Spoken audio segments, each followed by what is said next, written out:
অসাধারণ এই শাপলা ইলিশের রেসিপিটি আমার মা অনেক সুন্দর বানায়, তাই জন্য আপনাদের কাছে নিয়ে এসেছি আজকে এই রেসিপিটি। প্রথমেই আপনারা দিয়ে দিবেন পেঁয়াজ কুচি, পরিমাণ মতো তেল দিয়ে নাড়াচাড়া করে নেবেন। তারপর এখানে দিয়ে দিবেন পরিমাণ মতো লবণ আর স্বাদ মতো কাঁচামরিচ। তারপরে এখানে দিয়ে দিতে হবে ধনিয়ার গুঁড়া। ধনিয়ার গুঁড়াটা পুরোই অপশনাল, আপনারা নাও দিতে পারেন।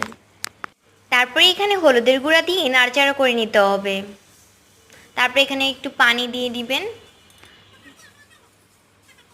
তারপরে এখানে আমরা কিন্তু এখানে আদা রসুন বাটাও ব্যবহার করেছি। আদা রসুন বাটাটা দিয়ে এটাকে ভালো মতো কষিয়ে নিতে হবে।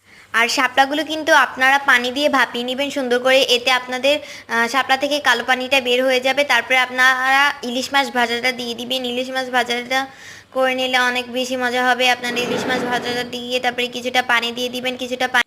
তারপরে এখানে দিয়ে দিবেন জিরার গুঁড়ি। জিরার গুঁড়ি দিয়ে কিছু ধনিয়া কুচি দিয়ে